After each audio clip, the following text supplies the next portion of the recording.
Good evening. Recognize them. This is the Cortez City Council work session special meeting. Today is Tuesday, July 23rd, 2024, and the time is 5:16 p.m. I'd like to call this meeting to order and start with A on our agenda, the Graves Consulting Compensation Study for the City of Cortez. Yes, good evening, Mayor. We do have Lori Graves online, who will be presenting the wage study that we did recently. So we're really grateful to have her here, but we wanted to make sure that the council got it straight from the consultant so you can have a big picture perspective on what has taken place and what the future looks like. We'll turn it over to Lori. I'm hoping she can hear me. I can. That's Okay. awesome. Thank you so much. I appreciate it. Are you able to hear me okay? We are, Lori. Thank you very much, and we sure appreciate you being here.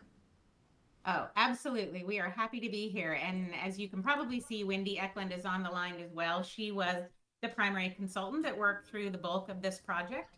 I helped her with some of the behind the scenes stuff, but she was really the lead. So you have us both here to answer any questions that come up. And we do just want to share a fairly brief PowerPoint presentation with us this evening to go through the project. And what we like to do is not just present the results and the findings, but actually kind of back up a little bit, anchor us all to what the scope and the intent of the project was, talk a little bit about how we got there, the data that we used, right? Our process around how we analyze that data, and then the results and the recommendations that we made. So hopefully this will be information that's on target and relevant to each of you, and there should be plenty of time for questions. So with that, I'll just forge ahead. Just a little bit about Graves Consulting, because most of you may not be familiar with us. We are a human resource consulting firm that specializes in working with the public sector. So I would say probably 80 to 85% of our client base are public sector organizations, most of those within the state of Colorado. We probably have, gosh, I don't know, 50 to 60 different public sector municipal organizations, mostly cities, towns, some counties, special districts, things like that. So this is work that we're familiar with, and the majority of the work we do in the public sector is compensation focused. So we're pretty familiar, not just with the uniqueness of the jobs that exist in the public sector, but in some of the unique challenges that come with recruiting, right, for those positions. And so that has, I think, put us in good standing to be able to do this work for the city. So here's a brief overview of our team. We are what I like to say, small but mighty. We're not a large firm, but we know what we know, and we specialize in the areas that we have depth in. And as you can see, Wendy Eklund was the senior consultant on this project, with me as a consulting behind the scenes. So with that, let's start by anchoring ourselves, in some of the big picture, the intent of a project like this and the scope of the work we did aligned around that intent. So clearly it is of critical importance that the city be able to continue to recruit and retain the talent that you need, right, to provide all of the necessary services to your citizens. And one of the key, most important ways you can do that is to ensure that you're paying competitively to the external market. Right. And as is probably not a surprise to any of you, that's been a bit of a moving target over these last few years, moving more rapidly than, frankly, we've seen it through my career in compensation, which is, I'm going to go with 25 plus years. I've decided I'm not going to add any years onto that. So it has been moving quite a bit. And while we're doing the bulk of what we're doing and what we're presenting this evening is focused around aligning the city with external market data, when we do that, we want to make sure that we keep an eye on internal equity as well, right? Meaning we make sure that positions of similar span and scope of responsibility and requirements are equitably placed on your pay structure so that you not only are competitive externally, but it reduces some of that internal noise, right, that you get when things get misaligned internally.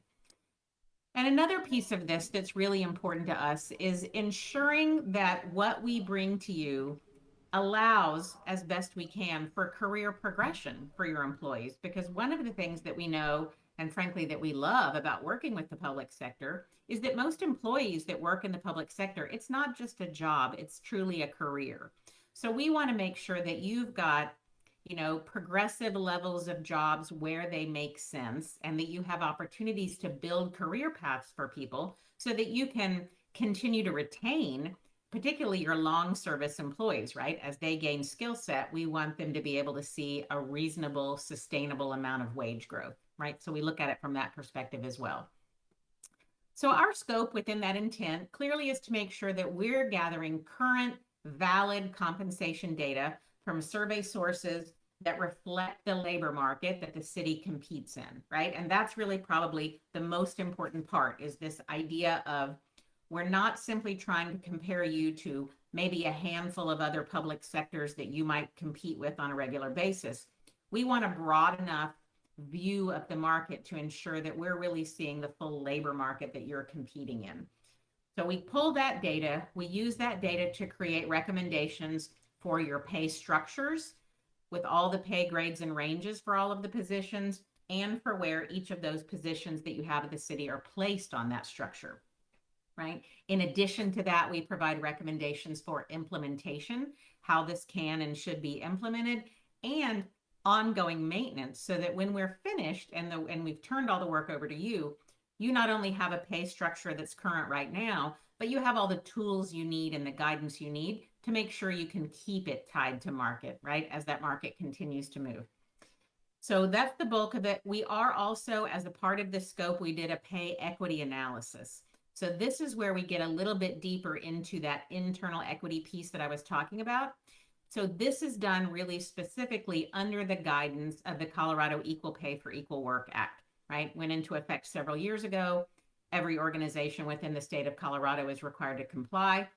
Doing a proactive analysis is not only a great way to just ensure that you don't have any unintentional, right, pay disparities, but also to provide safe harbor protection for the city should a pay disparity claim be filed in the future. Having done an analysis and proactively acted on any of the results gives you some safe harbor compliance. So that's another win for doing that piece of it. So with that, let's get into a bit of an overview of the deliverables, what our deliverables were for this project. And we really begin by ensuring that we fully understand current state, right, of where the city's at, meaning we look at everything related to where you are when we start. Look at your job descriptions, look at your org chart, look at what all of your current employees are earning, look at the pay structures that you've built, right, and the ranges those are built around. So we want to make sure, before, of course, we come in and recommend any changes, we want to make sure we fully understand current state. After we do that, we gather current relevant market data, like we talked about, for each position from a defined market, meaning we identified the public sector organizations that we want to make sure we include in your market, right? Again, to make sure we're getting that broad view of the labor market you're competing in. So we gather all that data, we use that to make recommendations for the pay structure and provide the associated financial impact analyses. So let's talk a little bit about some of the fundamental pieces, right? This concept of a defined market, again, simply means the list of public sector organizations that we want to ensure when we're pulling data are included, because they are representative of the labor market you compete in. This doesn't mean that every organization that we chose and put on this list we think looks just like you, right? They're of different sizes. They're in a similar region, but not necessarily right close to you. But they're people who are areas that are experiencing a labor market similar to yours. And again, the idea is to be broad enough in the way we do that, that we end up with statistically valid data, right? If we were to just go out and pull data from 4 or 5 other organizations, there would be a lot of variation, right? You'd see a lot of things that look too high or things that look too low, because any small amount of variation in a small data set, right, has a big impact. So we specifically chose communities in both in the southern and in the western kind of Colorado region to make sure that we were getting that broader regional influence. What we also did, particularly at the onset, we've worked with a lot of organizations all over the state. And what we have realized is that when we work with municipalities that are pretty far outside the Denver-Boulder area, that market, the labor market in the Denver-Boulder area, is so dominant for the state of Colorado that it really influences the labor market across the state. So we always want to bring in a sampling, a few of those Denver Boulder organizations into the mix, simply to make sure we're not missing out, right, on some of those key market drivers for some of those positions. And we'll talk specifically about the organizations. Our next slide is going to go through that. And while we know that most of your positions, many, I should say, of your positions are unique to the public sector, they aren't all. Many of the jobs that you're competing for, you're competing with lots of other employers, private sector employers, special district employers. So we bring that data in where it's applicable and where it's available, right? To make sure, again, you're getting that broad look. So this is an overview of the organizations that we wanted to make sure that we had data from to be representative of your market. And again, what you can see is we have, like we talked about, organizations that are roughly, right, in the southern or western Colorado region of varying sizes, right, in different areas. But these are all organizations that submit their data to the survey sources that we have access to through your membership, right? So primarily Colorado Municipal League. That is the survey source that is our primary survey source for this project, because that is the source that has participation by almost all of the public sector employers in the state of Colorado. And they produce survey data that allows us to individually identify, meaning we know for each organization what they listed, right, as what their current employees are making per job. Other surveys like Employers Council and the survey they use through Pay Factors only lets you pull data on a regional cut. You can't specifically identify organizations to get really detailed, but CML lets us do that. So again, we pulled all of these, and then, as I was mentioning, to make sure that we're not missing some of that influence of the Denver market, we pulled in a handful, right? There's probably 30 plus municipal organizations that make up the Denver Boulder area. Most of them are significantly larger than you see listed on here. But we pulled in some of the smaller to mid-sized ones, and you'll see we chose to pull that data back, scope it back a little bit to make sure that we weren't overstating, right, the labor market in your area. We wanted to pull those numbers to make sure they're included, but we don't want it to inappropriately drive the results up. And ultimately, what we ended up finding is that when we pulled this Denver area data and scope cut it by that 10%, meaning reduced it more for your location, it aligned almost identically with the southern western Colorado. So we really ended up relying pretty heavily on that regional data set. So let's talk about the data itself. When we say we're pulling data from these surveys and for those organizations, what do we really mean? What we're pulling are the actual wages being paid to other employees in those organizations doing similar work to yours. Meaning we're not just looking at their pay ranges, comparing them to your pay ranges and saying, oh, they're close enough, right? We want to make sure that we're anchoring our recommendations and our data on actual wage data. The other thing we do is we know that we're going to have to scrub or adjust some of that data to really make sure that it represents an apples to apples comparison to what that job looks like there within the city of Cortez, right? We have worked with enough public sector organizations and seen the jobs that we can look at a job title and be like, oh yeah, we know what that job does, right? We know how to benchmark that. But we also know that every organization we've worked with has some uniqueness in the way they organize the jobs, right? What their expectations are, how they combine skill sets together. That you might have a job that looks very much like one in the survey, but maybe you have a higher certification requirement, or maybe you combine a whole other skill set into that role that we need to make sure we account for. So we ensure that we understand the jobs by meeting with every one of the department heads across the organization, talking through every job they have to make sure we really fully understand the uniqueness. And we use that to benchmark and make adjustments accordingly, because this is really probably the most important, the most foundational piece of a compensation study, is having a true understanding of not just what that job could be or might be or looks like on paper, right? But what it actually is that your expectations are. So we pull the data, we scrub to make adjustments for those things that we understand are unique, and then we match each of the city's positions to that data. which the vast majority of positions we're able to match because you guys are organized in a pretty standard fashion, right? And much of that data matches up really well. Now, the other thing that we do to ensure that the data is appropriate is the data from Colorado Municipal League only comes out once a year. So they gather the data in January, February of each year. They publish their survey in the summer, usually comes out in late April, early May, right? But we are building pay structures and recommendations for you that are intended to be either for later this year or more likely the beginning of next year.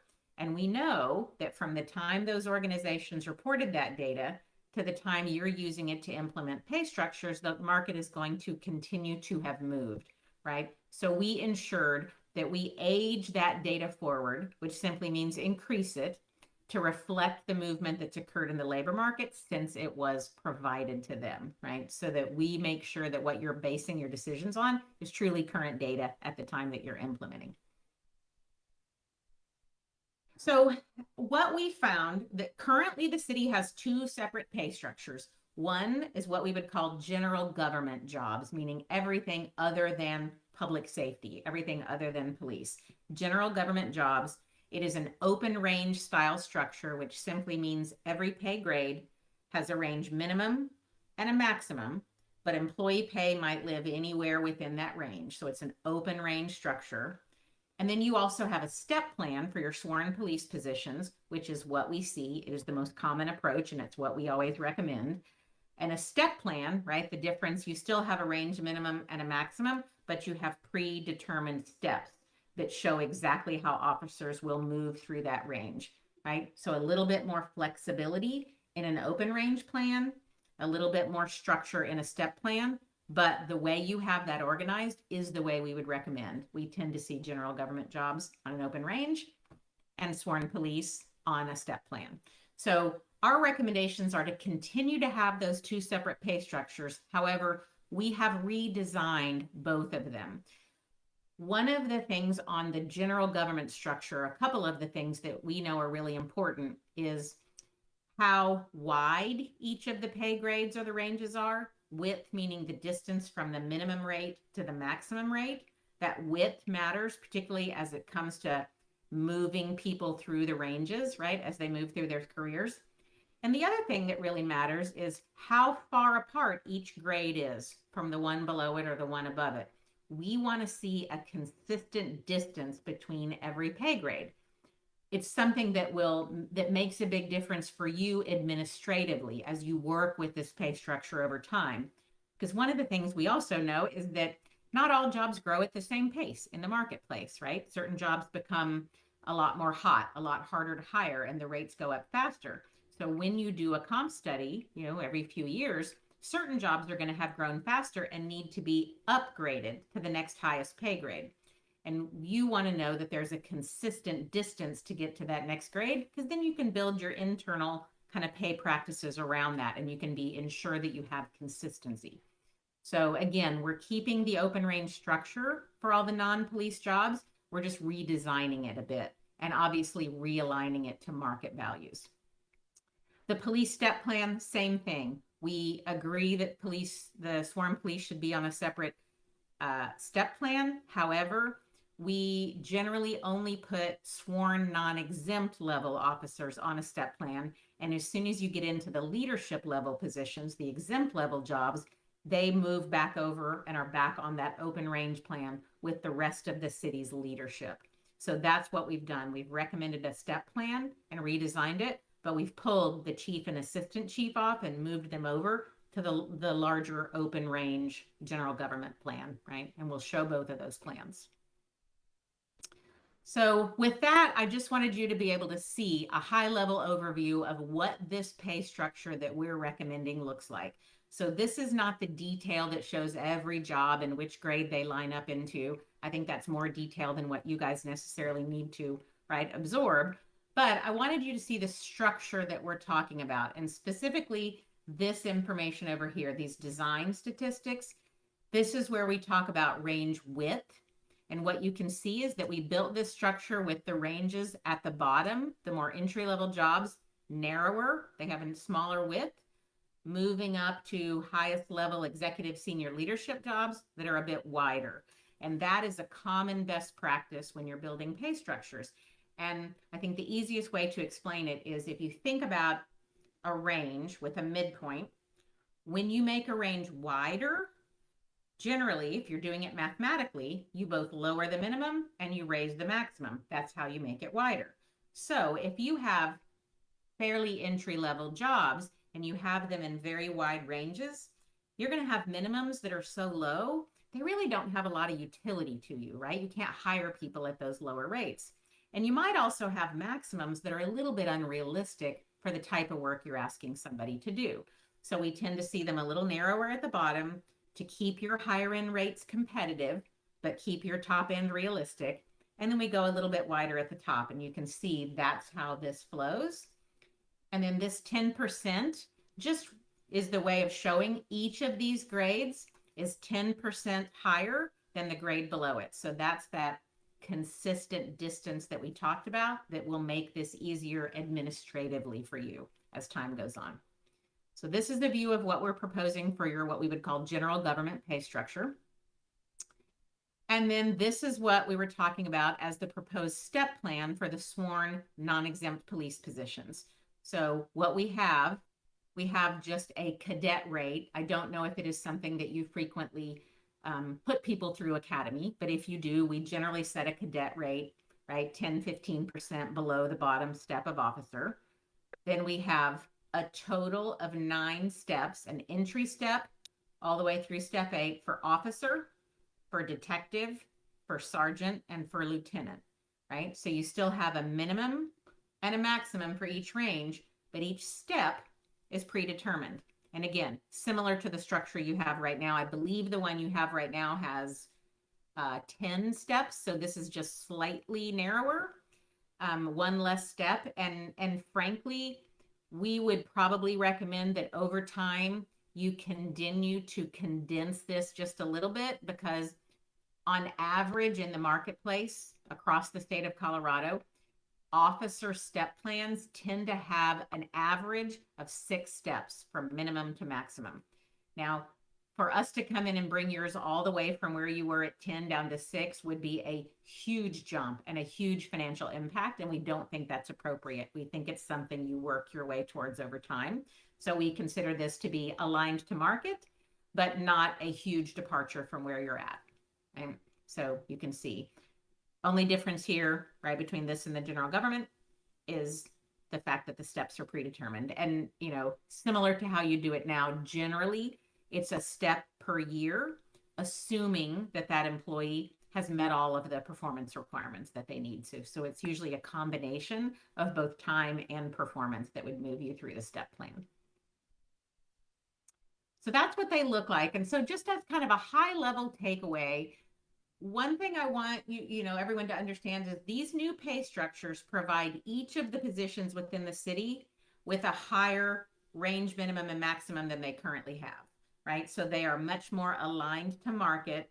Many of them are narrower because you had some ranges that were as much as 70% wide, right? Which we understand how you got there, right? Because over time, as the market moved, you simply added on to the top so that you weren't keeping people's pay pulled back too much. But structurally, right, there's a better way to do that. So that's one of the reasons you'll see these have shifted, but they've shifted because there was probably a good portion of your existing ranges that you weren't really using anymore, right? So this whole thing should be effective. Now, I know it's been several years since the last comp study, so it's probably not a surprise that when we do the impact analysis, what we discovered is that there are several employees whose current rates of pay are below the new range minimums that we're proposing for their job, right? The majority of those employees that we see below range minimum are employees in the lower pay grades, more entry-level type of roles, right? So those are the ones that have moved the most in the marketplace over the last few years. So it doesn't surprise me that that's really where you'd see the bulk of your impact, right? So we would certainly recommend as phase 1 of the implementation, if you choose to implement the work that we've done, we would say, yes, you would need to bring all of your employees to at least the minimum of the new range that they're in, right? To be in that range within the market value for the job that they're doing. There is probably a second phase that at some point would make sense to do. Maybe that's next year, right? Depends on budget constraints that say, well, now that we've moved everybody to range minimum, do we have some longer service people who are within their range, but probably should be a little further into the range based on, right, their years of experience and their performance? So that's something for future, but something I would encourage you to think about. Because if you bring all of the entry-level people to range minimum, you're probably going to create a little bit of pay compression between those and the slightly longer service people that were in those jobs already, right? So something to consider. This new proposed general government structure, as we talked about, it really supports more consistent pay practices. So in addition to aligning to market, it's also supporting a more consistent approach to compensation, right? For how the distance is between grades and how people move through those pay grades. So the financial impact. So this is a financial impact that is simply based on our recommendations. This is not something that's been finalized, and it is certainly something that it is entirely up to the city to decide the best way to implement it. What we wanted you to be able to see high level of what we've talked about, what would the impact be?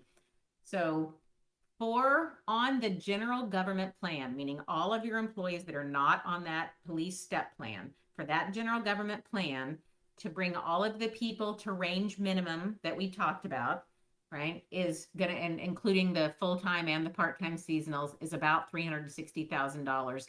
That is an annualized impact, and that is base pay only. So that does not include the benefits load, right? And it is an annualized impact, assuming that every person was brought up to the range minimum. Now, on the police department step plan, we calculated this a couple of ways. If you implemented the new plan that we put in and kept everybody on the same step that they're on, that would have an annualized cost impact of about $273,000, right? If you moved them to the next step, which my guess is you probably have a lot of people who in 2025 are due for another step on the step plan.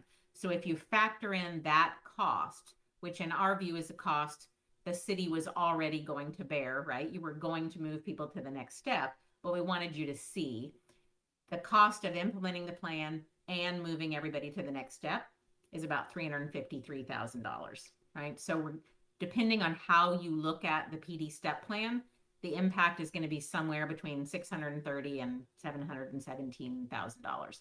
Again, this is simply based on the recommendations for each job that we've made. You guys may come in and say, okay, maybe we're going to move the range on some of these jobs, and so they won't be below minimum. Or in addition to this, we want to add a merit increase for all employees. So that would add to that. But this is just giving you an estimate of what the cost would be related to simply the things we identified as a part of the compensation study. And with that, I think I've completed the overview, and hopefully there are questions that some of you have that we can answer for you. Well, thank you so much. This is Mayor Rachel Medina. We appreciate the work you've put into this, and I think this is a good and fair approach. I mean, whether we have the money or not, that's another conversation, but I think this is a great concept to make it fair across the board and just have like a systematic approach to wages. Sorry, Mayor, I missed that. So just saying good. Yeah, so yes, now that we've got this, the next step is we really need to try to get employee buy-in on this. There is a whole bunch of different ways that we can roll this out. The key here is fundamental fairness, and sometimes your best efforts at that, there's always a hole, and we really, really want to try to get this right. We will not be rolling it out until the 2025 budget, and so we have some time to work with it. Just for council's information, I meet with the focus group that's been elected internally by staff to represent each department next week. That will be the first step.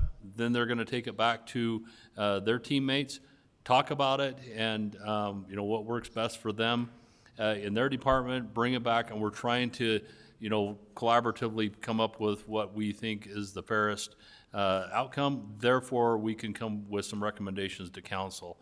As for the money and so on, Kelly Koski and I are working on that. But initially, it's not as bleak a picture as we think. We've made some really good decisions that's got us in a really good spot, but we are not the decision makers on that. We are merely the recommenders. Council, questions? I have a really quick question, Drew, and apologize because I couldn't open the PowerPoint and it was a little bit too light for me to actually see some of the things up there, so I was just focusing on listening mostly.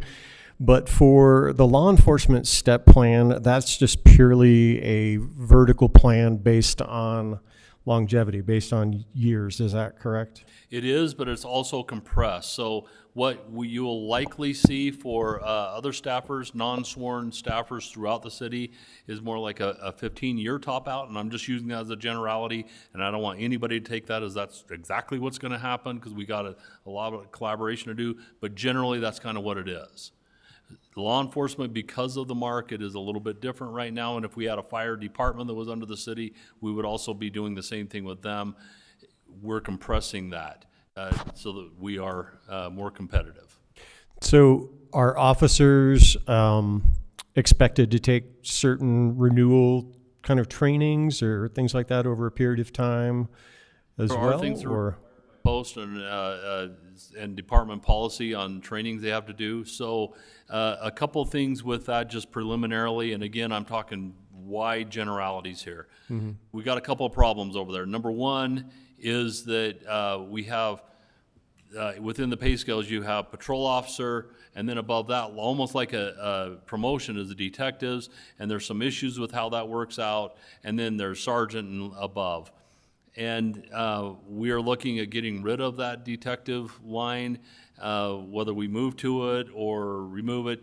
That's kind of dysfunctional, because what's happening right now is they have a rotating system. So a patrol officer may go into detectives for a year or two, and then they get that higher pay, and then when they come out, they don't strip them of that pay, they just stay there, and then their peers next to them are not getting that. It's kind of dysfunctional, so we need to correct that, and that's something that Chief Knuckles inherited.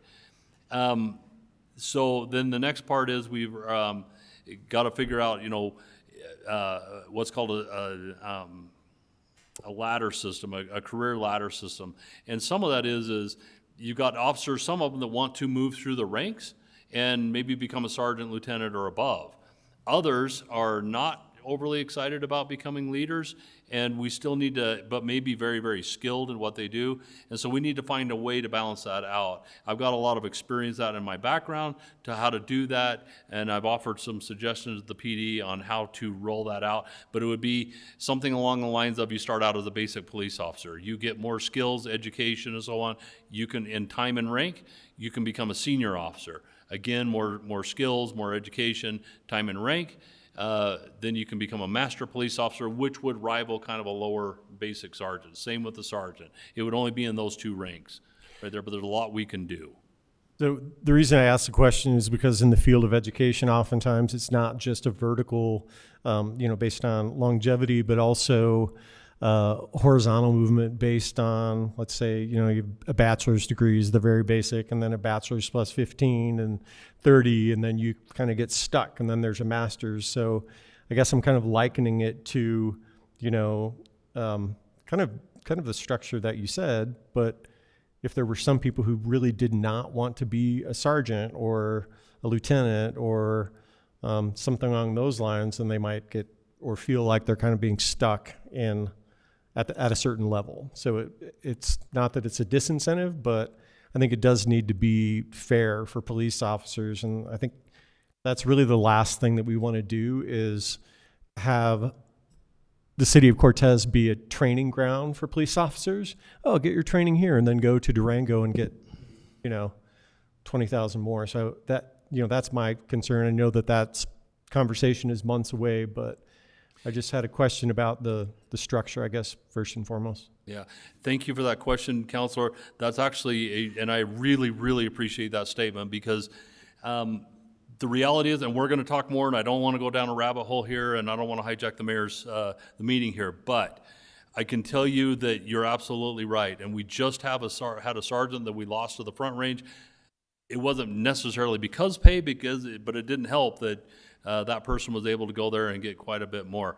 So in regards to that, we don't want to be a training ground, because it only takes about that much more to get ahead of that. And by the way, by the time, and I don't have the exact figure for Cortez PD, but it's pretty high. By the time we're into training them, getting them on the road, going on through everything, I mean, you're 2 years really for a brand new police officer before they're really worth their salt.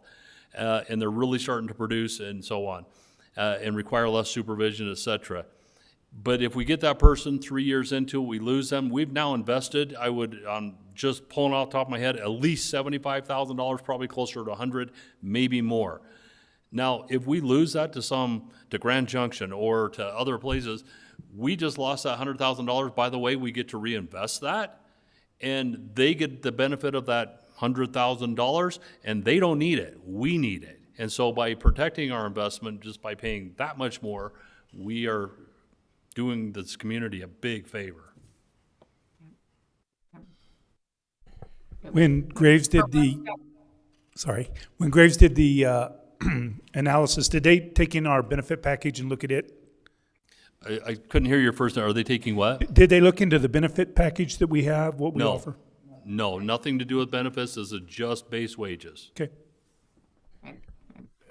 And what I was going to say, for what it's worth, the comments about the structure and what you're talking about, we 100% agree with. The most expensive turnover a city can experience is in police officers, and particularly in your police officers with several years of experience.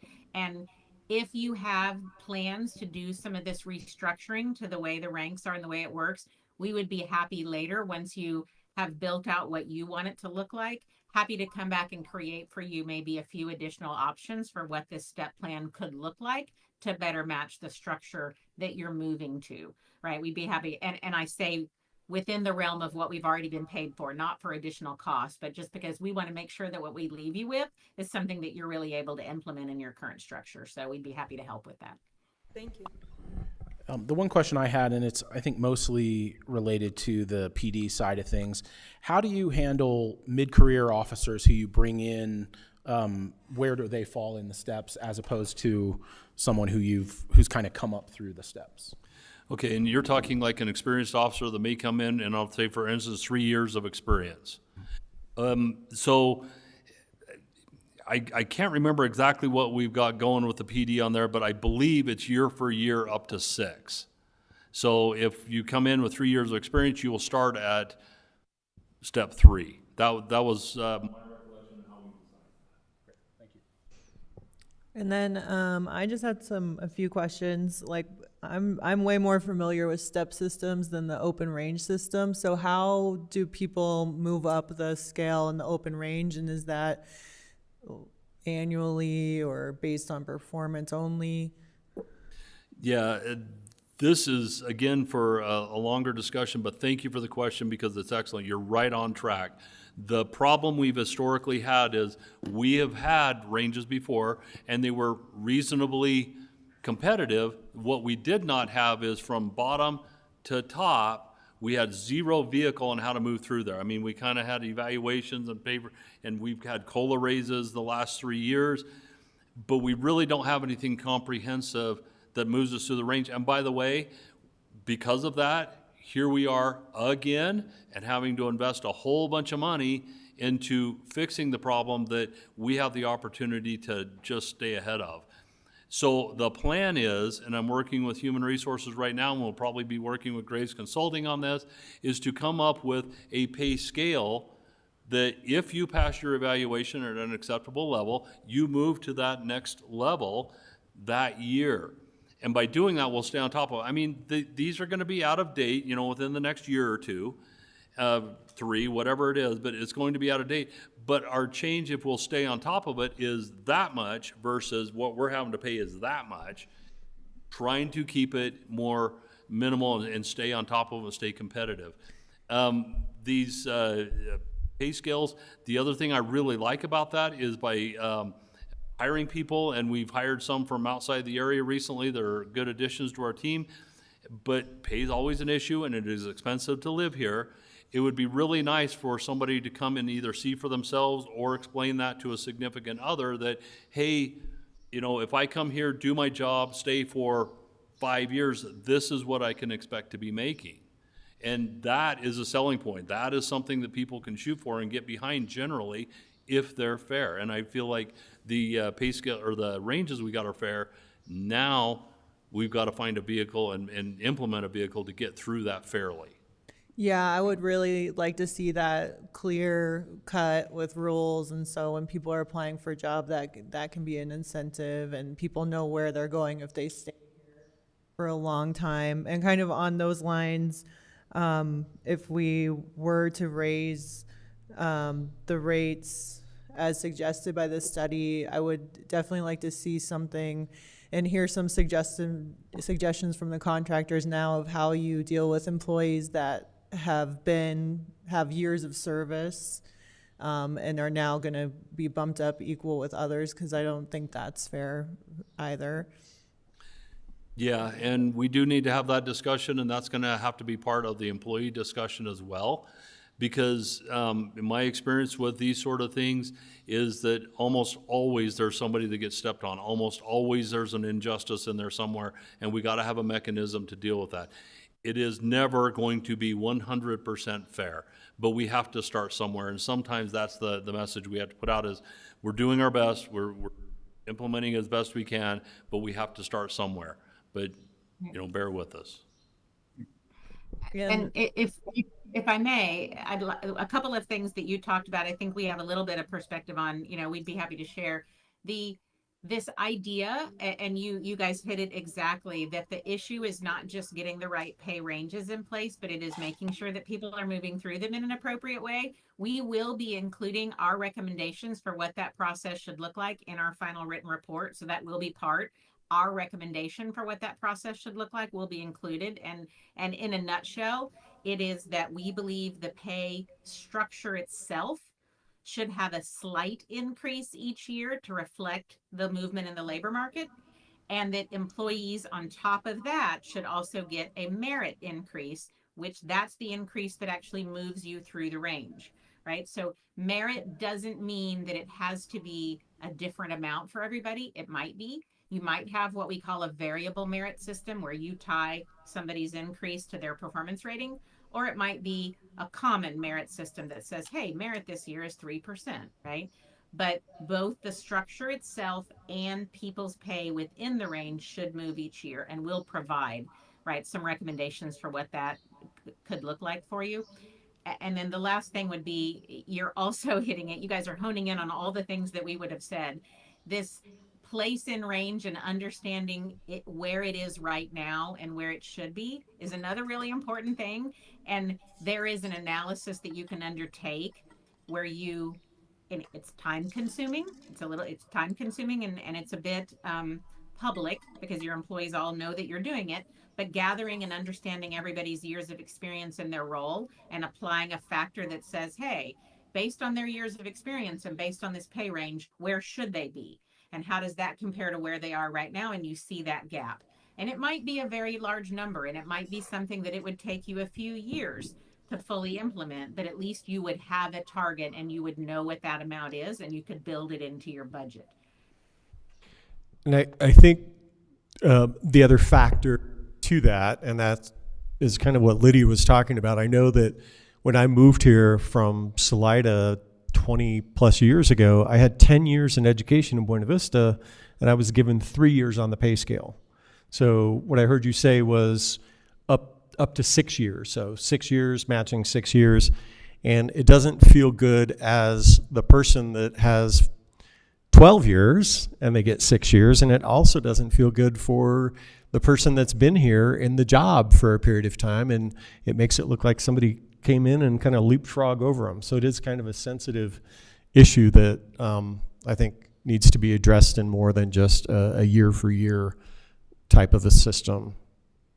Right, and keep in mind for law enforcement, that's compressed. It's either an 8 or a 10. I think we're doing a 10-year right now. I think they're wanting to compress it to 8, so 6 is right there. But I also feel like somebody coming from the outside needs to get to know Cortez PD, our community, and there's some merit into not just topping them out. So. Right.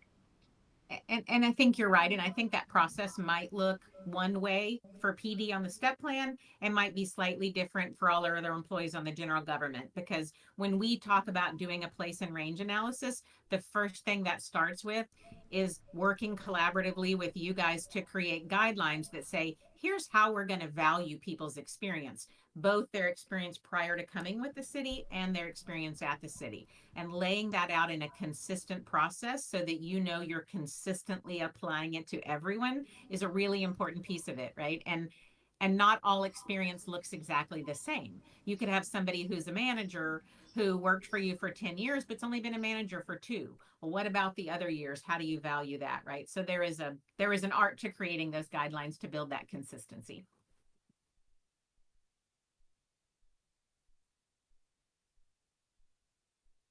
All right, well, that's all the questions council has. We look forward to kind of seeing this process play out, and I appreciate City Manager Drew Sanders, your approach with having a representative from each department and having the employees at all levels really look at this and kind of evaluate what's fair. And we'll see what you guys kind of come up with come budget time in 2 months. Yeah, and I'd like to thank Graves Consulting. They've been marvelous to work with. This has been an arduous process. We really analyzed the data to make sure we got it right, so it was a back and forth for a while. I'm sure they put a little more work into us than maybe others, but we're very grateful for them. And also, Council, I'm just, as always, I'm just super grateful and impressed that how you see things from a big picture perspective. I just thank you for looking into this. Great. Thank you so much, Grave Consulting, for joining us tonight. Thank you. Have a good evening. Thank you. You're welcome. Bye.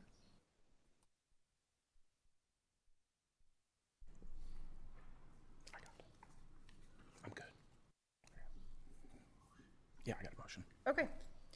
We are going to move on to B on our agenda, an executive session for review of Patrick Coleman. We'll need a motion. Madam Mayor, I'd like to move that we enter executive session for the discussion of a personnel matter, specifically to conduct an annual performance review of Patrick Coleman, the Cortez City Attorney, and to discuss possible amendments to Mr. Coleman's employment agreement as authorized by C.R.S. Section 24-6-402F1. The executive session will not involve any specific employee who's requested the discussion be an open session, any member of this body or any elected official, the appointment of any person to fill an office of this body or of any elected official, or personnel policies that do not require discussion of specific personnel matters specific to particular employees. This is a continuation, or a previous executive session for this purpose was held at the July 9th, 2024 meeting. Second. Motion made by Dobry and seconded by Lewis. Kiefhoffer, Aye. Randall, Brule, Yes. Dobry, Aye. Behaven, Aye. Lewis, Aye. Medina. Aye. All right, we'll be back.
Okay.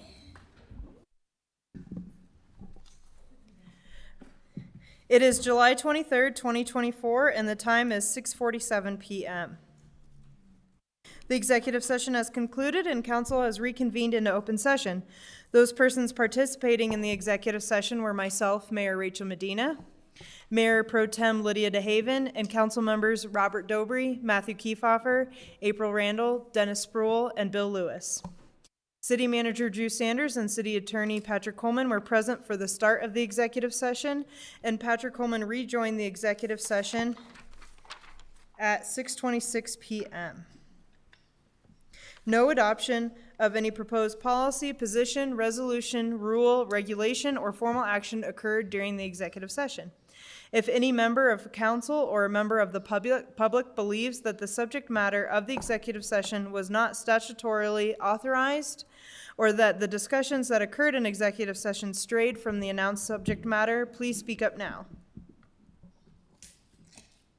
All right, seeing none, we will proceed with the next item on our agenda. Item C on our agenda is general council discussion. Does any council have any topic or question or issue they'd like to bring up tonight? I do, but I have to think of the word. Dennis Sproul? I'm lost. I had this all thought out and planned and memorized, but now it's left me. But the people that do our weed inspection, what are they called? The Code enforcement? code enforcement. I'm sorry. There we go. I'm hearing a lot of concern that our code enforcement is not applying fairly to everyone. And my biggest concern is that it's not within the police department. And I know back in the day, it was removed from the police department. It was there at one time, but the chief didn't want it there. It was a constant problem for him, so he was able to get rid of it. And now I see, for instance, I saw a van that was tagged on the street, and it's been tagged now and re-tagged now for about 2 months, and still nothing's happened. I see weeds growing in my neighborhood, and the same person gets warned and warned and warned. They finally take care of it, but it's usually 3 or 4 warnings, or if they're getting warnings at all. And I think if they worked in conjunction with the police department, that they may be able to get a little bit more done. And maybe I'm just not seeing the whole picture. But I have been contacted by a lot of citizens saying, when are they going to start doing it equally and fairly? And I can't answer that question. Well, Counselor, thanks for bringing that up. I would need some examples, some specifics we can look into. I can give you one right now. There's a van on 7th Street in front of the South Park that's been there now for about 4 or 5, maybe 6 months. It's been tagged 3 different times. The tags have been taken off, and it's still sitting in the same place. Okay, on that specific one, actually, if they're on the street, that's the police department, and I'm happy to talk about that. If you can give me a coordinate on 7th, we'll get that taken care of. But if it's off the street, that's where code enforcement comes in. Okay, I'll give you a weed problem, 611 South Oak.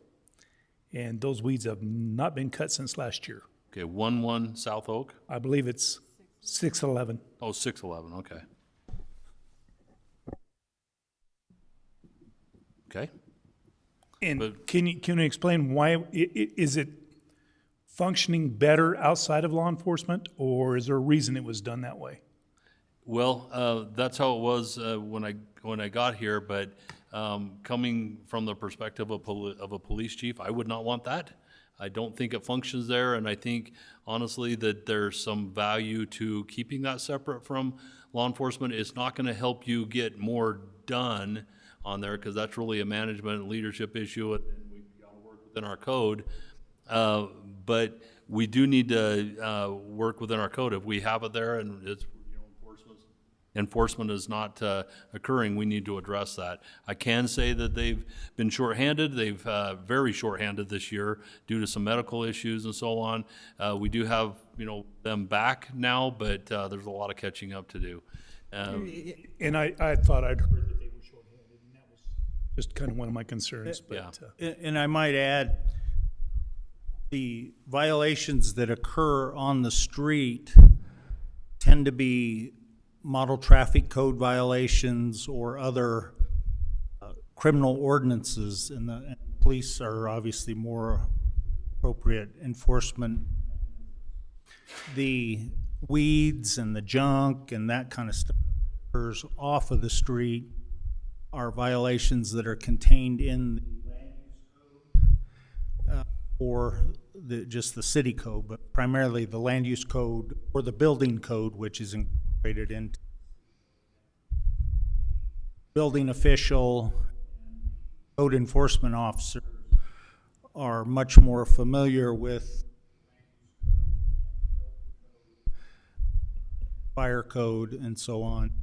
And so that, I think that's the general reason why the separation of duties has come about. One problem with enforcing land use and every community has a problem with this.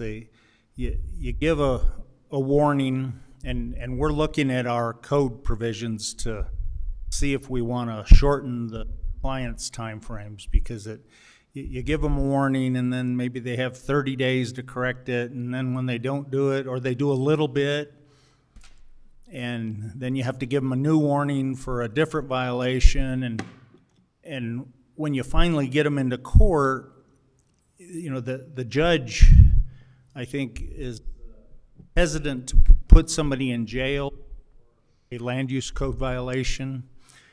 And we've had a few where it was a real problem, and we tow the vehicle. These were not land use code. They were, parking vehicles on the street. And one of them, it was a lot of expense to get the vehicle towed, and several of the towing companies wouldn't touch it because they were afraid it would fall apart while they were moving it. And then we don't have an impound yard, so we take it over to the service center on their back lot, and that's not always ideal.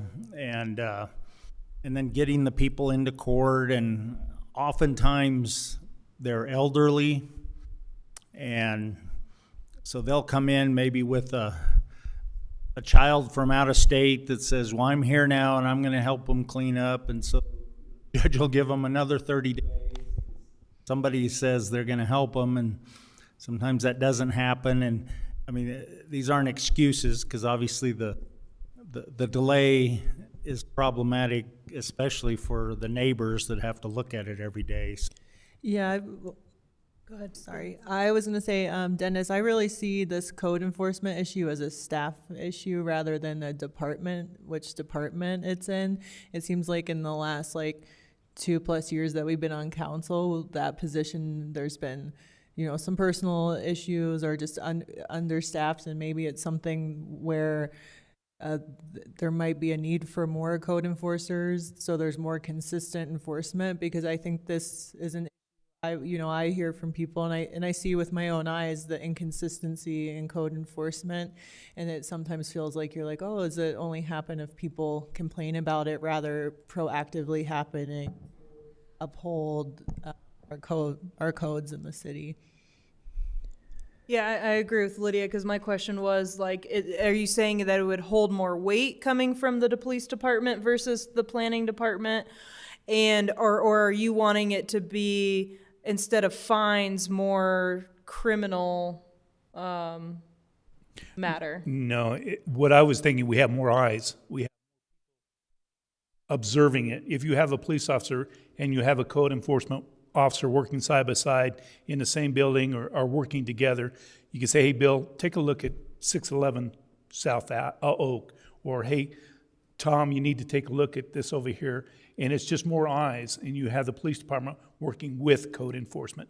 And it has nothing to do with criminal violations. And I understand warnings. I think it's a must that we give them a warning, but it seems like it's not being consistent. The only people that are taking care of things are people that are typically do, but the ones that are notorious for having weeds get warning after warning after warning, if they're even getting warnings, and nothing changes. And I was just thinking that if it was within law enforcement, and a lot of agencies are that way, some aren't, a lot, and some are, but you have more people taking a look. You have police officers working together with code enforcement, and I think you would have more eyes on. And instead of having 2, you would have 17 people able to see violations of the code. To Councilman Spruill's point, I do think that some additional coordination or communication between the 2 departments would definitely be beneficial, because our police officers are out in the community more than the majority of our staff. So I think that would be beneficial. And then the other thing I wanted to say is just about the possibility of the timelines that our attorney Pat Coleman was speaking of. Is it possible to compress those, where the first one might be 30 days and then it becomes 2 weeks and then it becomes a week? So basically, as it escalates, the timeline compresses. Is that something that we could look at to?